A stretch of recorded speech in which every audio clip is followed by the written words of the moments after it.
Thank you for choosing to watch this video in which I'll be tying a hare's ear sedgehog. This is a simple variation on one of my favoured loch flies. Start off by mounting your standard wet fly hook in the vise and testing the hold.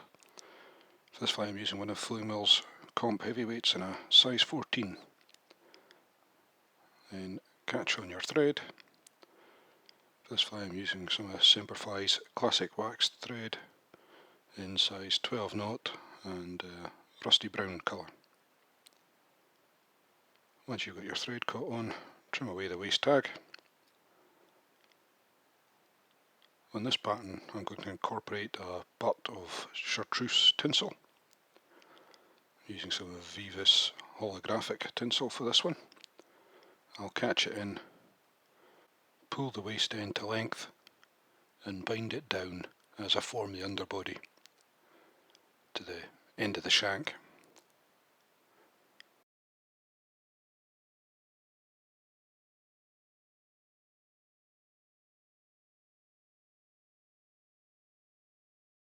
Once we've got the thread to the end of the shank, we'll wrap a few turns for a short tag of the holographic tinsel round the bend slightly,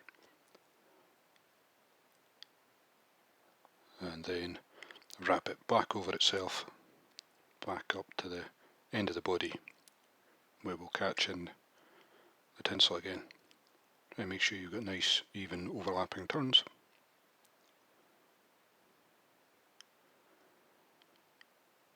Catch your tinsel in, and then we'll tie in the waist up the length of the body. It's not too critical, but it's just good practice to keep the underbody nice and even.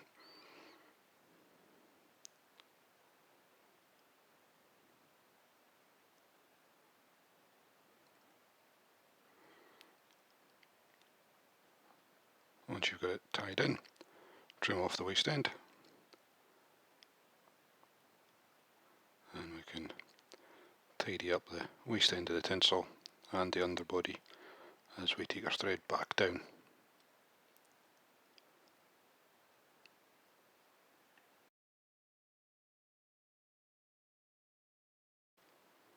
Next step is to tie in a tail of natural roe deer.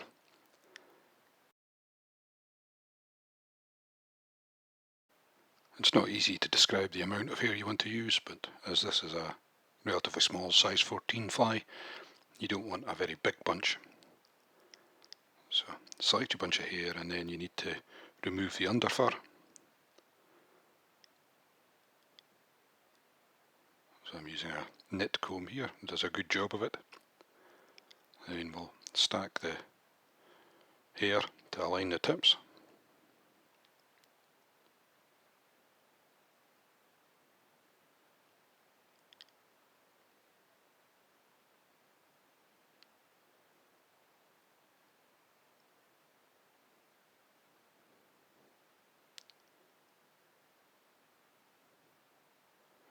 Once you're aligned, I'll use the hook and fly as a gauge for the length I want the tail to be.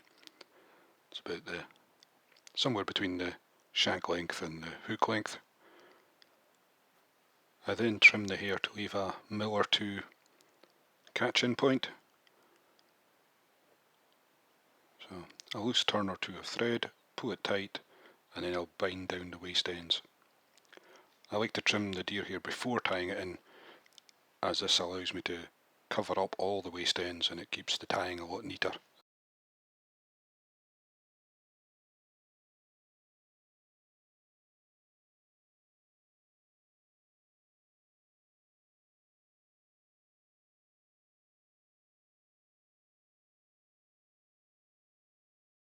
I like to make sure I've got all the stubs of the deer hair covered up.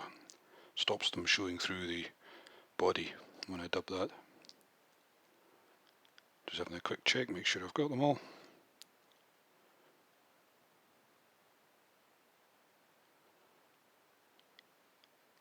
There's a couple of little bits sticking out, but they should be okay. For the body of this fly I'm using some of Flymill's Eco Warrior dubbing in the hare's ear mix. It's a nice easy dubbing to use and forms a great buggy effect.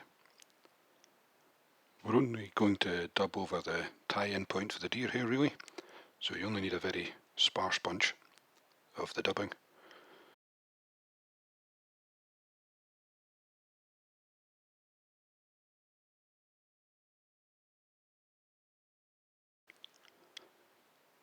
As you're applying the dubbing, check to make sure you've covered the underbody and the deer hair properly, and you're happy with how the dubbing's sitting. And then we'll tie in the next bunch of deer hair for the first wing. Again, selecting a similar sized bunch of deer hair and removing the underfur.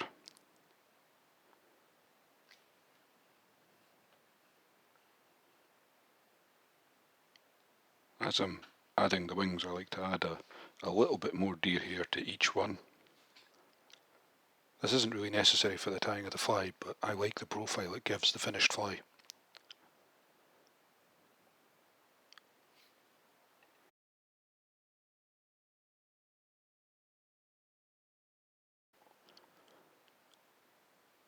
Once you've got the deer hair prepped, measure the wing full length, and again trim the deer hair to leave a 1 or 2 mil tie-in point. When you're tying in your deer hair like this, if you spin the bobbing anti-clockwise, it helps the thread to sit back against your fingers, and you can control the tie-in point on the deer hair quite easily.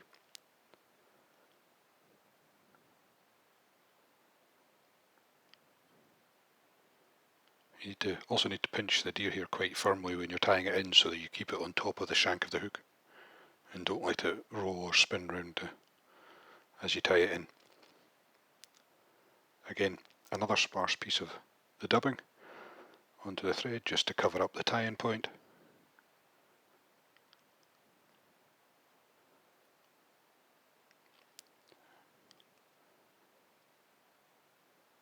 Checking out everything's covered up and we're happy with how everything's tied in, and then prepare the second wing.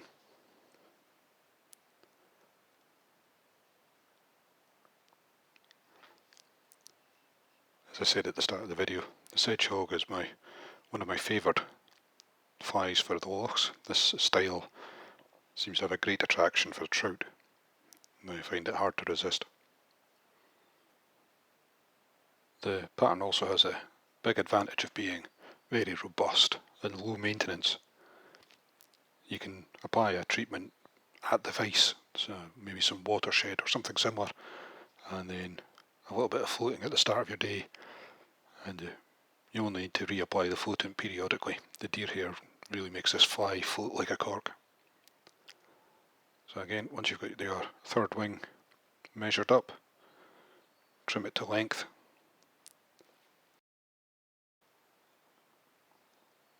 Spin your bobbin anti-clockwise again and catch in the deer hair as before. When you're tying in the deer hair, you do want to apply a good bit of tension to the thread just to make sure it's all secure.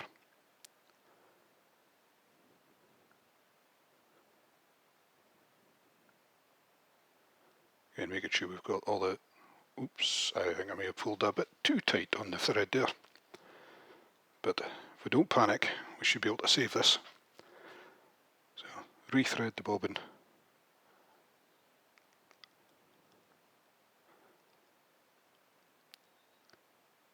And I should be able to catch the thread back on and bind down over the tie-in point for that wing and the loose end of the thread. And if I can do it without disturbing the thread too much, we should be okay. Make sure we're happy with it's secure and the wing's not going to fall out. Pull at it a little bit. I think we managed to save that one. So, carry on with the tying and we'll dub over the tie-in point for that wing.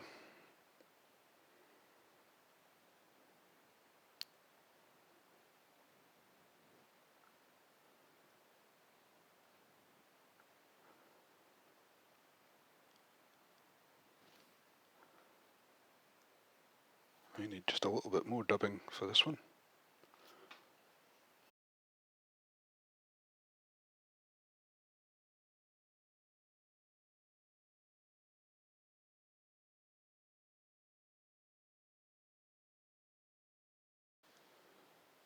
Just checking for space. I think we've got enough room to fit one more wing on this fly.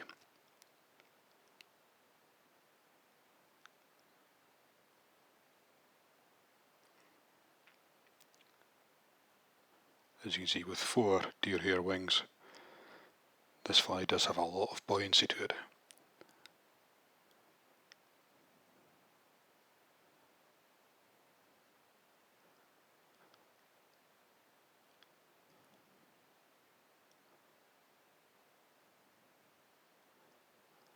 And trimming the wing to length before tying them in really does help when you get towards the eye of the hook as well.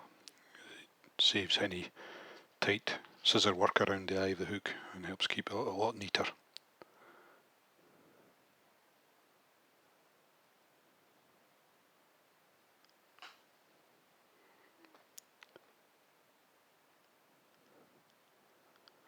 We tie this wing in just the same way as we've done the others. This time pulling it tight, but not too tight, hopefully.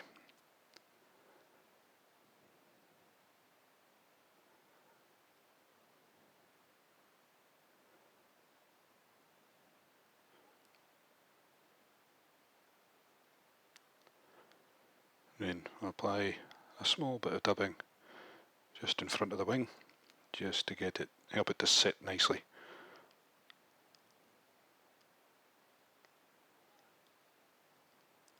But keep in mind that we do have to leave enough space for the hackle.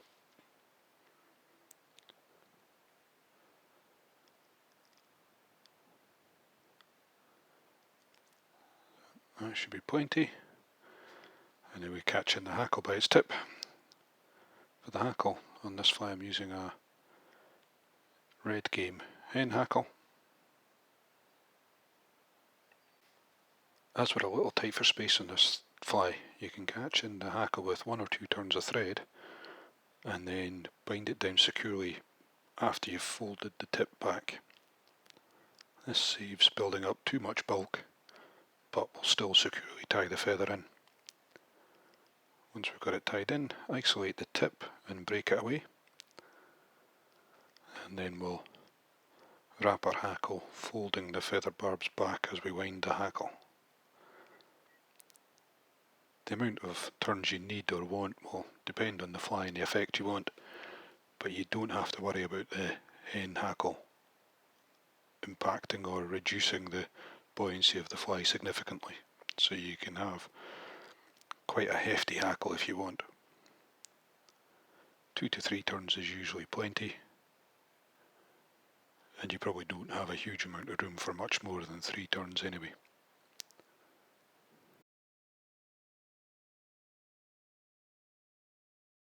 Once you've got the hackle you want wound, catch in the stalk with a couple of turns of thread,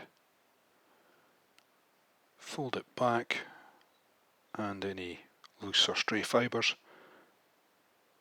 bind it down securely, forming a nice neat head.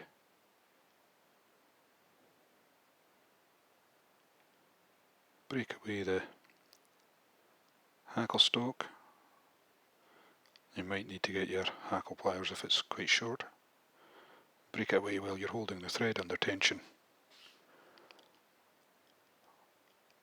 And then we put on our 3-turn whip finish.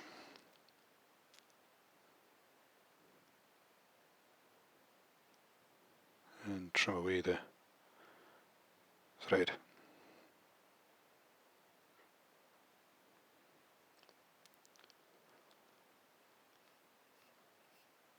At this point I like to give the fly a good going over, especially the wing and the body going into the wing, with some Velcro.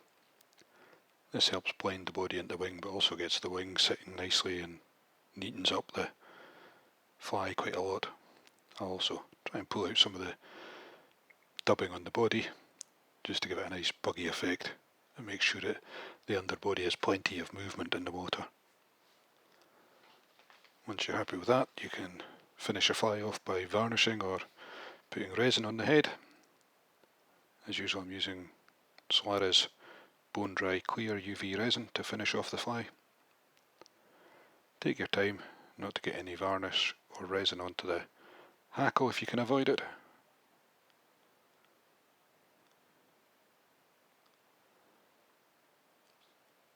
And that's the tying finished. I'll set the resin. Thank you for watching this video. I hope you've enjoyed it. If you have, please drop it a like, and don't forget to subscribe to my channel. As always, all comments and feedback are very welcome, and if there's any flies you'd like to see me tie, please drop a note in the comments.